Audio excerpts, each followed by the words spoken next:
Welcome, welcome, welcome. I am Malcolm. No, I am not Malcolm. I am Michael. But you know my name, right? Are you ready to discover more treasures in the Bible?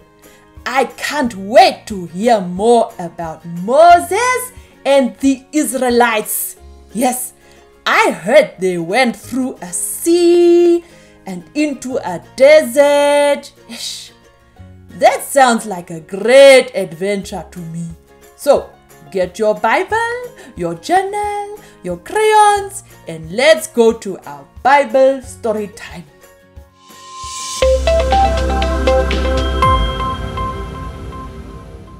Hi friends, and welcome to another Bible story adventure. Today we are going to learn about God's people, the Israelites. The Israelites were on their way to a new home and had to travel across a desert. After a few days of travel, the people were thirsty, and the only water that they found tasted so bitter that they couldn't drink it. Have you ever tasted bitter water before? I haven't, but I can't imagine it being any good. They began to complain and they wished that they could go back to Egypt. Kind of like when you are on your way on holiday and you keep saying to your mum and dad, "Are we there yet?" Or "How long is this going to take?" Or "This is taking forever." Moses prayed and asked God to give them water. God answered Moses' prayer because God cares for his people and because he is our provider. Let's say that together. God is my provider. God told Moses to hold his walking stick over the water and touch it. As Moses reached his stick over the water and touched the water changed from bitter and yucky to the sweetest water you could ever imagine, just as God said it would. Wow, isn't that amazing, friends? All of a sudden, this undrinkable, bitter, yucky water turned sweet. Now, there was plenty of water for everyone to drink now. Who would like to taste some of that sweet water? I know I would. And just like that, God provided for his people. Let's say it together. God is my provider. God continued to take care of his people on their journey.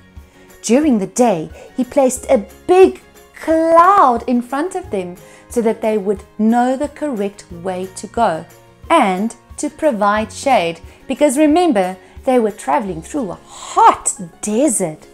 Phew!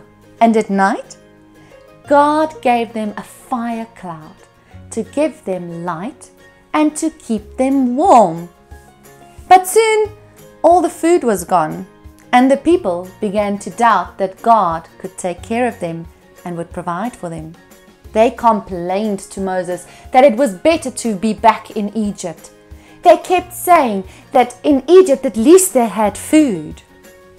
God never forgot his people, and while everybody was sleeping, God did something amazing. God told Moses that food was about to rain down out of heaven. Each morning, they gathered the flakes on the ground. They called it manna. Manna means, "What is this?" Can you imagine?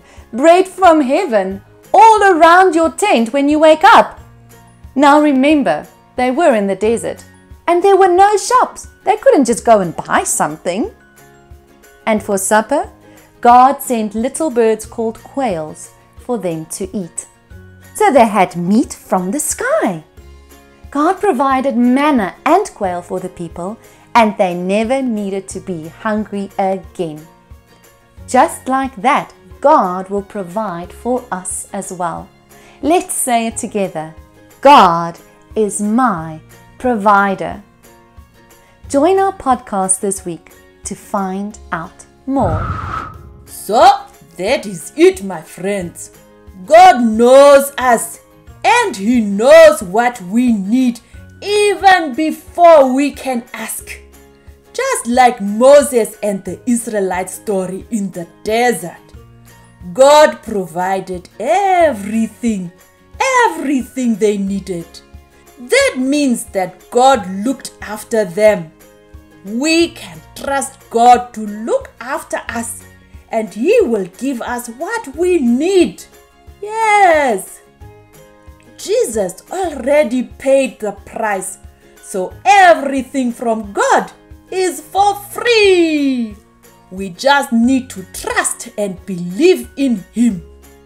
Follow our podcast story time for this week to hear more about how God helped the Israelites in the desert.